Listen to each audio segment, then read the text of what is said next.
बस्करविल के कोने में एक पुराना हवेली था जो समय और बर्बादी की निशानी था। इसकी टूटी हुई दीवारें जो बेलों से ढकी हुई थीं, अपने अंदर अनगिनत कहानियां छुपाए हुए थीं। केयरटेकर का बेटा सुरेश हवेली को किसी से भी बेहतर जानता था।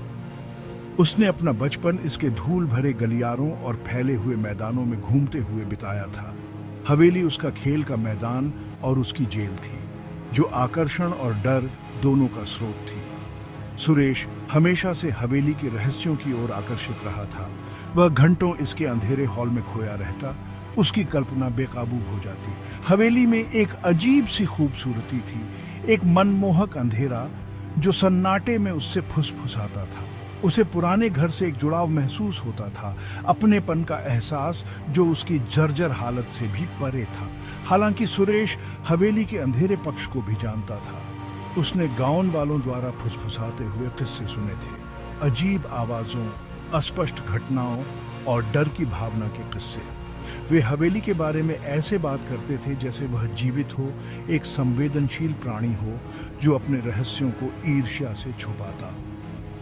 इन कहानियों ने उसे उत्साह और घबराहट के मिश्रण से भर दिया, उसे हवेली की छिपी सच्चाइयों में गहराई से उतरने के लिए प्रेरित किया। बस्करविल के गांव वाले पुराने हवेली से बचते थे। वे इसके बारे में धीमी आवाज में बात करते थे। उनकी आवाज अंधविश्वास और डर से भरी होती थी। उन्होंने एक दुखद अतीत के किस्से सुनाए, एक ऐसे परिवार के बारे में जो लालच, विश्वासघात और पागलपन से बिखर गया था। उनकी फुसफुसाहट ने एक शापित जगह की तस्वीर पेश की जो अपने सताए हुए निवासियों की गूंज से प्रेतवाधित थी। रात में हवेली से अजीब आवाजें आती थीं। हवा में कराह सुनाई देती थी, मानो पुराना घर खुद दर्द में हो। खाली कमरों में पदचाप गूंजते थे। उनकी लय असमान और परेशान करने वाली थी।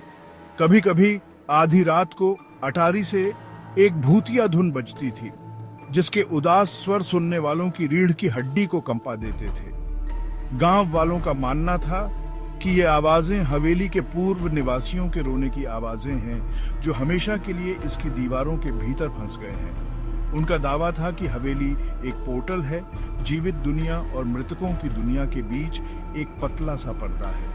उनका डर साफ दिखाई दे रहा था, एक ऐसी मौजूदगी जो गाउन के ऊपर कफन की तरह लटकी हुई थी। हालांकि सुरेश ने इन कहानियों पर विश्वास करने से इनकार कर दिया। उसने हवेली में अनगिनत रातें बिताई थीं। हर गुजरते साल के साथ उसका संशय बढ़ता गया। उन्होंने आवाजों का श्रेय टूटी खिड़कियों से बजने वाली हवा और पुरानी लकड़ी की आवाज को दिया। उसने हवेली को एक प्रेतबाधित घर के रूप में नहीं, बल्कि एक भूले हुए अवशेष के रूप में देखा, एक ऐसा कैनवास जिस पर उसकी कल्पना अपनी कहानियां चित्रित कर सके। विक्रम, क्या तुम्हें सच में लगता है कि तुम उन सब कहानियों को गलत साबित कर सकते हो? मेरा मतलब है, गांव वाले तो पक्के यकीन करते हैं। अरे यार सुरेश, ये बस एक पुराना घर है।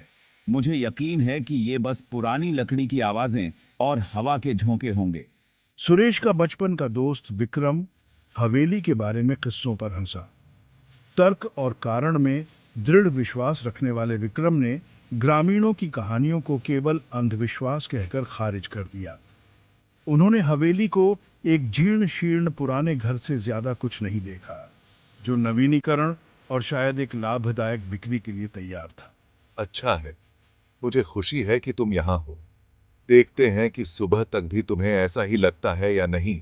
जब सुरेश ने उसे हवेली में रात बिताने के लिए आमंत्रित किया, तो विक्रम ने मौके पर चौंका मार दिया। वह अपने दोस्त को गलत साबित करने, मिथकों को खत्म करने और हवेली के रहस्यों को प्रकाश और ध्वनि के कुछ नहीं बल्कि चाल के रूप में उजागर करने के लिए उत्सुक था। वह एक टॉर्च, एक कैमरा और स्वस्थ संदेह के साथ हवेली में पहुंचा। ठीक है, चलो इसे खत्म करते हैं। मैं कुछ मिथकों को तोड़ने के लिए तैयार हूं। सुरेश ने अपने दोस्त का मनोरंजन और घबराहट के मिश्रण के साथ स्वागत किया। वह जानता था कि विक्रम का संशयवाद गहरा है और वह यह देखने के लिए उत्सुक था कि उसका दोस्त हवेली के भयानक माहौल पर कैसे प्रतिक्रिया देगा। जैसे ही उन्होंने अंदर कदम रखा, हवा भारी हो गई। सन्नाटा उनके अपने कदमों की आहट से ही टूटा। हवेली का इंटीरियर, धूल भरे फर्नीचर, मकड़ी के जाले से ढके चित्रों और एक दमनकारी सन्नाटे का भूल भुलैया था जो उन पर दबाव डालता हुआ प्रतीत होता था। ठीक है, मुझे मानना होगा, यह थोड़ा यहां भयानक है।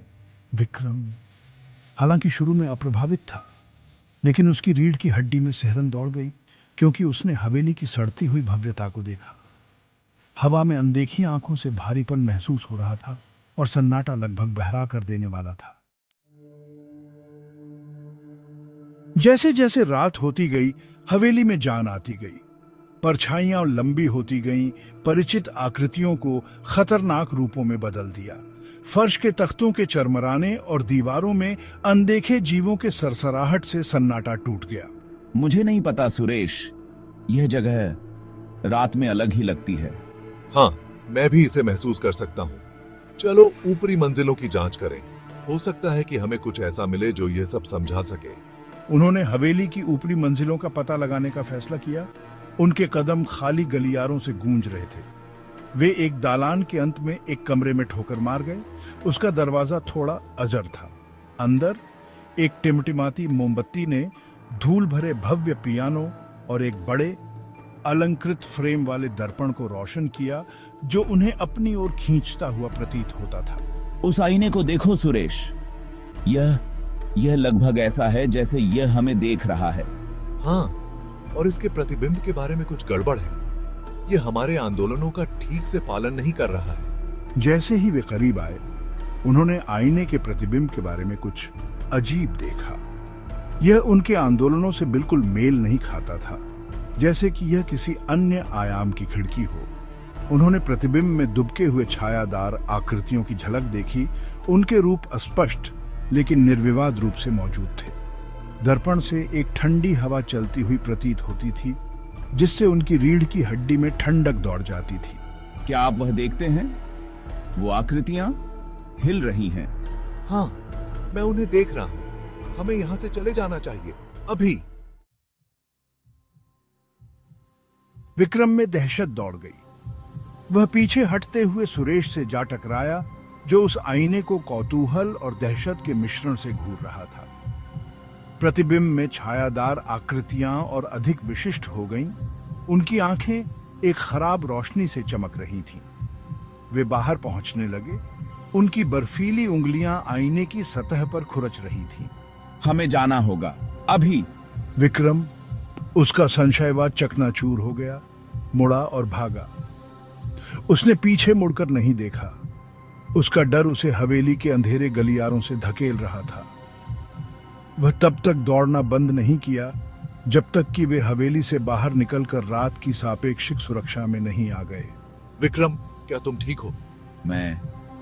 मुझे लगता है, लेकिन वो क्या था?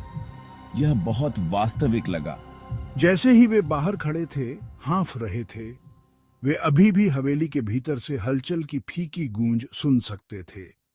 आईने का प्रतिबिंब, छायादार आकृतियां, बर्फीला मसौदा, ये सब बहुत वास्तविक, बहुत करीब महसूस हुआ था।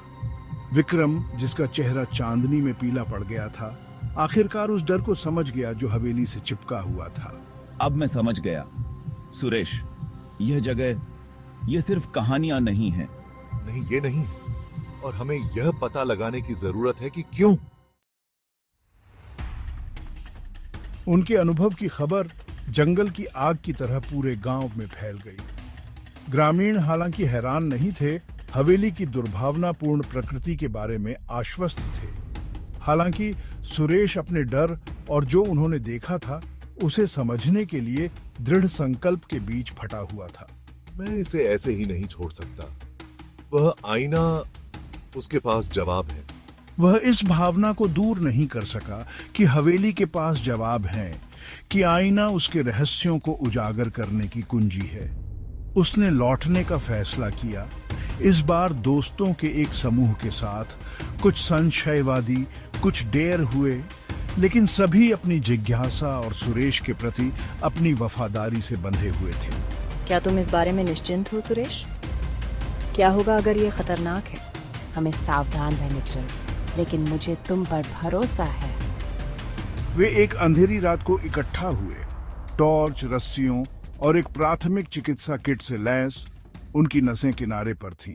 इस बार वे तैयार रहेंगे, वे अपने डर का सामना करेंगे और हवेली के भूतिया रहस्य के पीछे की सच्चाई का पता लगाएंगे। ठीक है सब लोग, चलो ये करते हैं मिलकर। हम तुम्हारे साथ हैं सुरेश।